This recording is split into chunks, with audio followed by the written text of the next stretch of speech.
At the foot of Mount Kenya and at the eastern point of the Laikipia plateau lies the Massai land known as Lewa. Lewa in Massaï means men. David and Leikeirio cross this land every day. They are the guardians of this protected area, a sanctuary for the rhinoceros. For the Massai, life is a struggle to overcome fear. That is why these men are able to face all the dangers found in this area. This buffalo died of hunger and thirst, like hundreds of animals before him. Lewa, nasikia? Lewa kuna hii buffalo inaonekana amekufia hapa chini ya hii mlanga ya kipoo. Kwa hivyo inaonekana ni kufe ndio ameua yeye kwa wengi. For David and Leikeirio, the 3-year drought which struck Lewa was due to the anger of their god, Inkal, who influences the sun, the moon, the stars, the lightning, and the rain. During the drought, David and Leikeirio, like the other Lewa guardians, applied the strict rule, feed the rhinoceroses first. Kenya, like all of Africa, cannot take the chance of losing them.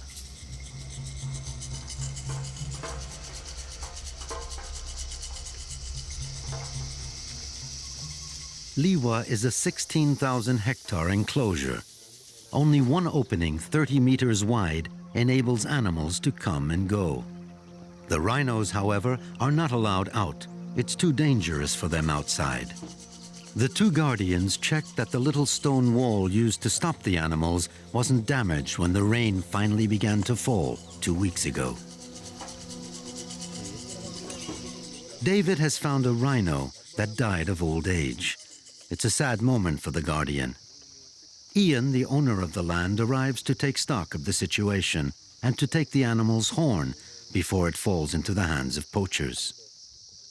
Ian's father has transformed his ranch into a rhino sanctuary to save the already falling number of individuals and provide them with freedom and protection. He asked the Massai to undertake this delicate mission, knowing that only the men from around here are capable of facing the danger of such an environment. 10 years ago, a security professional came to Lewa. He trained and armed the Massai guardians and organized a veritable anti-poacher battalion. When David and his colleagues patrol the bush, they camp out every 2 evenings in a different site so as not to be spotted by illegal traffickers who will stop at nothing to take back a rhino's horn with them. These horns are said to have medicinal and aphrodisiac qualities and sell for a fortune on the Asian market.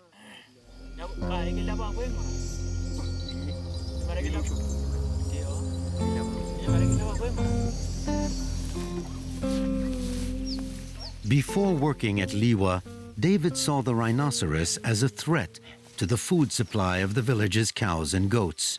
But times have changed, and David is now aware that without the Massai's protection, this prehistoric animal would disappear.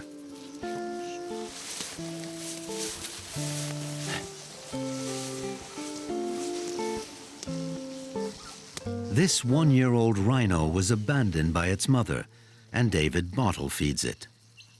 Now that the animal is accustomed to humans, David can no longer release it into the savannah. It wouldn't survive there, since it doesn't know how to defend itself against another rhino.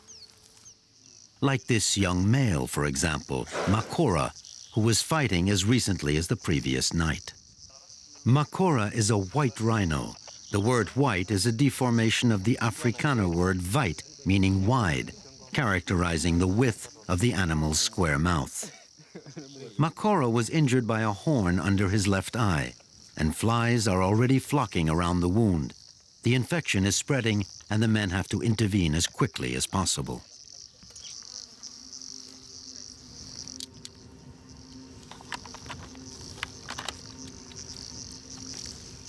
To treat Makora, Ian has to put him to sleep. He bases the amount of anesthetic on the age and weight of the animal.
Makora is very resistant, and even the second dart is insufficient. Tying a rope to the rhino's hind foot is the only way to get him on the ground. David's older brother handles this end of the job.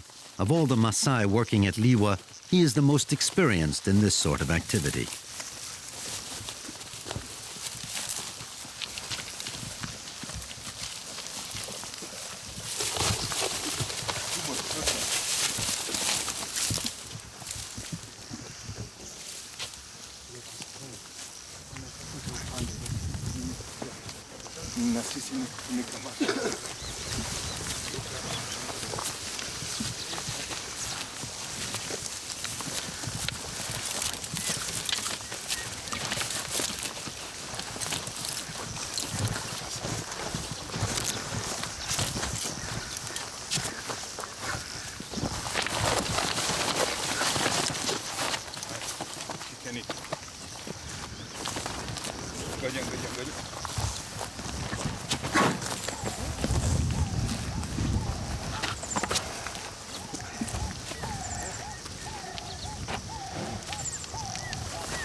So is that what you were saying?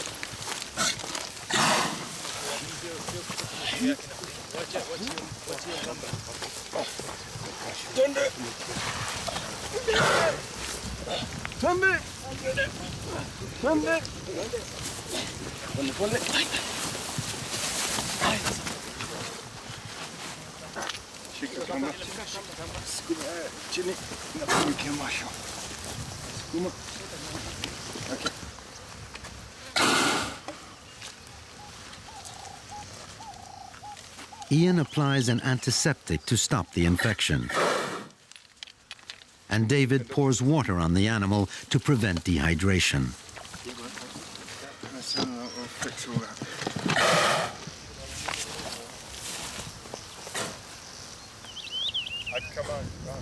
A few seconds later, after administering a product which reverses the effects of the anesthetic, Makora is conscious once again and slowly regains his strength. Like other guardians, David and Leikeirio live in villages around the reserve. Every 2 months, they go back home and buy cattle with their salaries. David's father, the village chief, welcomes them back.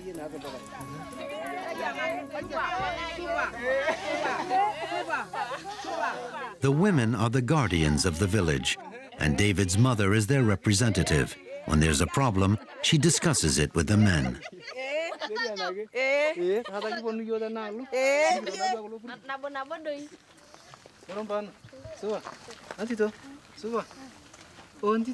As soon as he returns home, David quickly takes off his uniform. There are several men here with the same profession, and after being away for weeks at a time, they quickly regain their place in the village. For the Massaï, Lewa is a haven of peace, and those who work there deserve attention and respect. David is glad to see his family, of course, but he's especially anxious to rejoin the group of young warriors with whom he was raised. These young men are called Ilmorans, and they are as important to David as his family.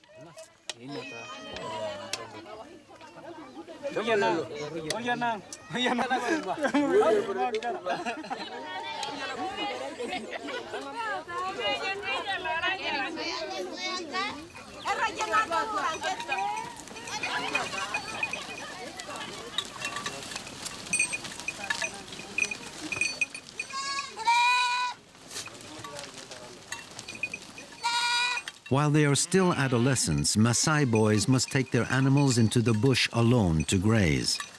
David went through this initiation stage and has some terrifying memories of it, including lions which stalked around the cattle, which he had to protect at all cost. The Massai place the responsibility for the cattle with the men, who are the owners of the meat.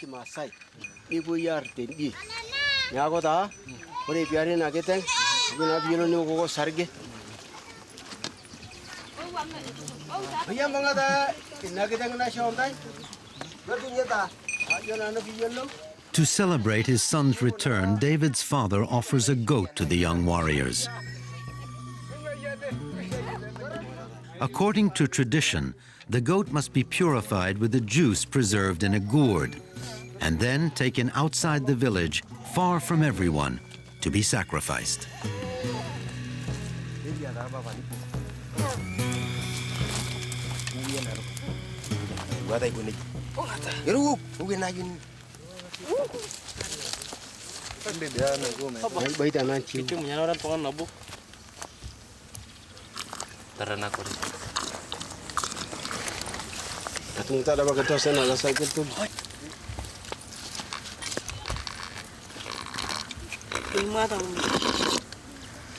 Iya.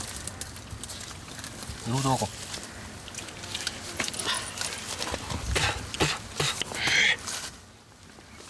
Kata kamu kalau ini pedan. Baru mu. Nah, baikin mu. Yang lu kebiritin. Lu dan apa lo nggak juga dia ngetenjo. Baru kita jalan namun ayo.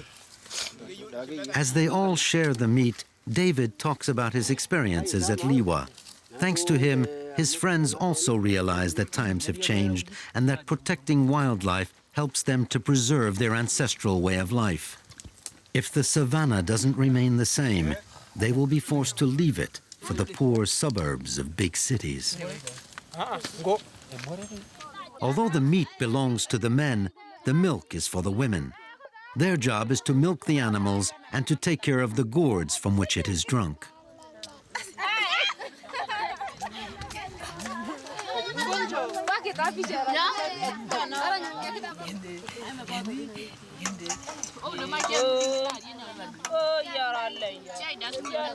It's forbidden to mix milk with meat in the village, and the men remain separate from the women.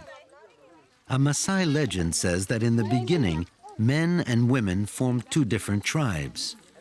This separation is present today, and each tribe depends on the other for either milk or meat.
After a week at home, David puts on his uniform once again.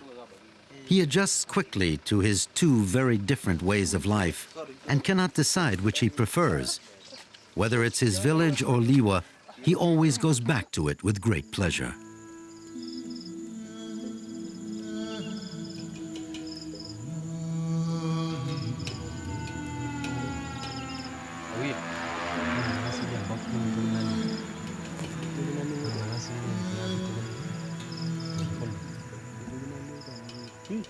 David and Leikeirio's present mission is to locate an elephant wearing a tracker or radio transmitter.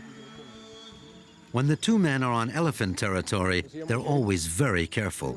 Elephants are extremely rapid animals. Many Masai stories talk about tragic accidents with this animal. Attracted by the peaceful atmosphere of Lewa, herds of elephants entered the reserve during the recent rains. 200 of them live there now. There are too many of them for such a small space, especially considering how much they eat. Food problems are bound to arise very soon.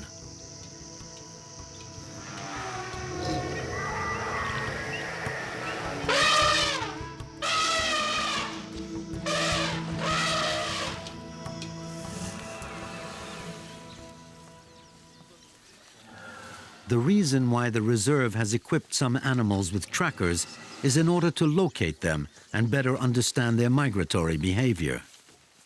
Ian exchanges information with other Kenyan reserves, since the elephant, like the rhinoceros, is a prime target for poachers.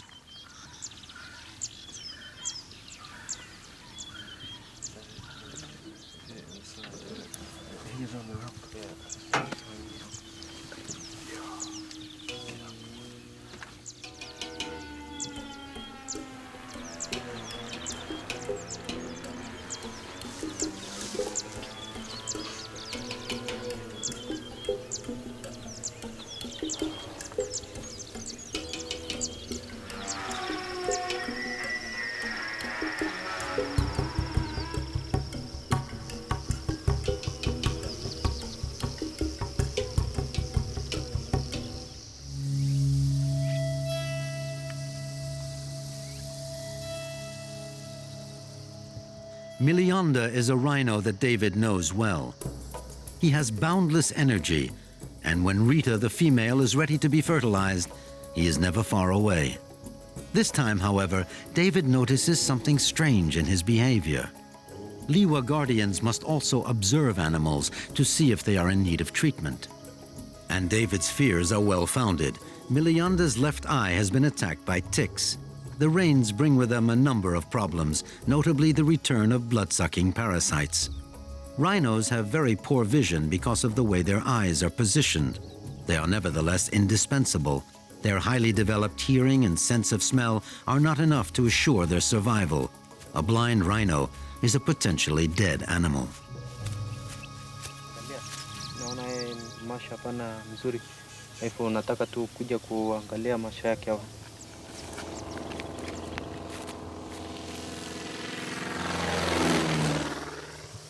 Soon after David's call, the usual capture procedure is launched. Milionda is quickly located by plane.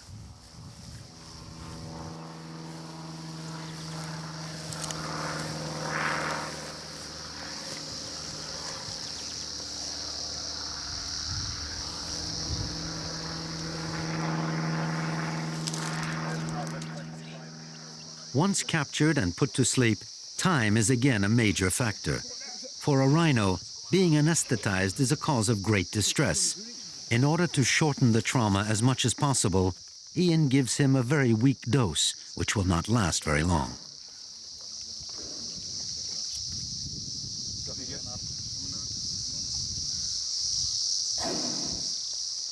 In 2 weeks, 2 of the 39 rhinos living at Lewa have had eye problems. This is considered a high percentage. There must be others, and vigilance is essential.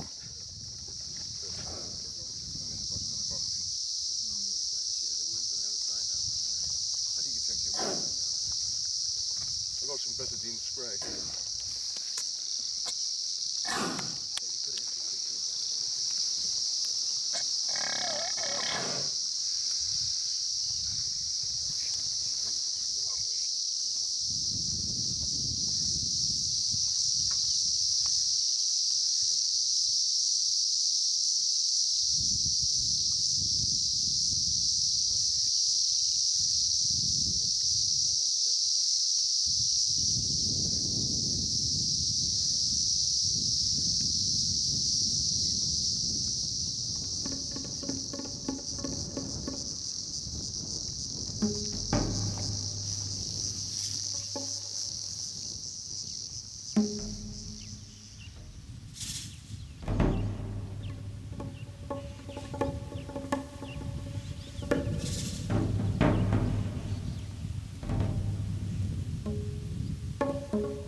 David and Leikeirio watch Milianda for quite a while. They're worried. The rhino, with his head lowered, hasn't moved. Was there a problem with the anesthetic? Was the dose too strong for him?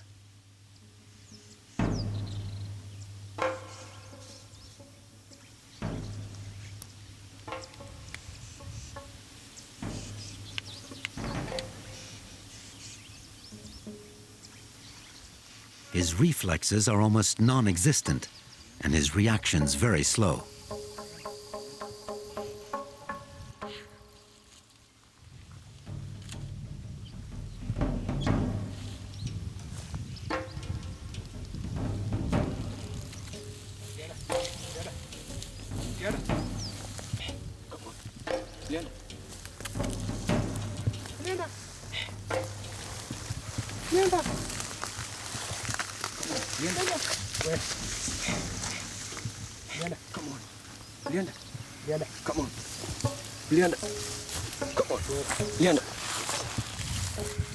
David and Leikeirio decide to stimulate him, to incite him to rediscover his vitality as soon as possible.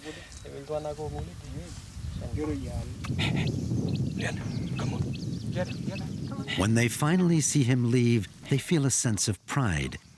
Each rhino saved is a victory over the poachers, as well as a personal triumph. For David and Leikeirio, protecting Lewa's wildlife means preserving this Massai land, inhabited as recently as a century ago by lions and rhinoceroses, a land where only the bravest of men dare to venture.